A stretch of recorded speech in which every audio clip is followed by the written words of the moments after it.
কর্মীদের জন্য সুখবর। চলতি বছরে আরও মোটা বেতন সৌদি আরবে। বিস্তারিত জানতে ভিডিওটি শেষ পর্যন্ত দেখুন। প্রতি বছর কর্মসূত্রে বহু ভারতীয় সৌদি আরবে পাড়ি দেন।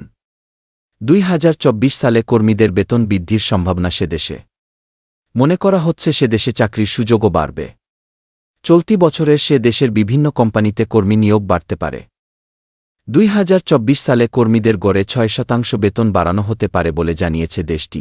2030 সালের মধ্যে অর্থনৈতিক দিক থেকে ফুলে ফেঁপে উঠতে চাইছে সৌদি আরব। সেই কারণে বিভিন্ন সেক্টরে কর্মী সংখ্যাও বাড়ানোর পরিকল্পনা নেওয়া হয়েছে। কর্মীদের চাকরির প্রতি আকৃষ্ট করতে হলে বেতন কাঠামোর মজবুত হওয়া জরুরি। সেই কারণে উচ্চ বেতন দিয়ে কর্মীদের আকৃষ্ট করার পরিকল্পনা নেওয়া হয়েছে। কর্মক্ষেত্রে অভিজ্ঞদের গুরুত্ব দেওয়া হচ্ছে। এরই অংশ হিসেবে অর্থনীতিতে ব্যাপক পরিবর্তন আনা হচ্ছে এবং হাইড্রোকার্বন কমানোর ঘোষণা করা হয়েছে। রিপোর্ট অনুযায়ী 6-9% নিয়োগকর্তা এই বছর তাদের কোম্পানির কর্মশক্তি বাড়াতে চাইছেন। 7% নিয়োগকর্তার ভবিষ্যৎবাণী তাদের সংস্থায় এই বছর বেতন বৃদ্ধি হবে।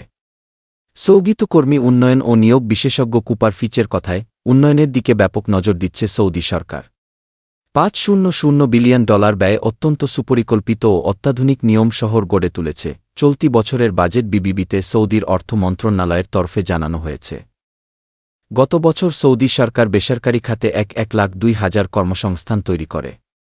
এই বছর সেই কর্মসংস্থানের লক্ষ্যমাত্রা আরও অনেক বাড়ানো হয়েছে। এছাড়া সৌদি সরকার কর্মক্ষেত্রে নারীদের অংশগ্রহণও বাড়িয়েছে। 2023 সালে কর্মক্ষেত্রে নারীদের অংশগ্রহণ বাড়িয়ে 2-3% করেছে সরকার। 2030 সালের মধ্যে সৌদি সরকার কর্মক্ষেত্রে নারীদের অংশগ্রহণ 30% উন্নীত করতে আগ্রহী। রেড সি প্রজেক্ট এবং আলুলার মতো উদ্যোগ ও শ্রমিকদের চাহিদা বাড়াচ্ছে ও বেতন বৃদ্ধিতে অবদান রাখছে।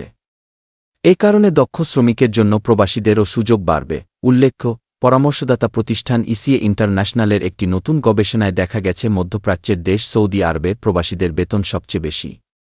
সমীক্ষায় বলা হয়েছে সৌদি আরবে মিড ম্যানেজাররা বার্ষিক গড়ে 8,3,763 পাউন্ড বা প্রায় 9.0 লাখ টাকা আয় করেন, যা বিশ্বের সর্বোচ্চ বেতন ভিত্তিক আয়।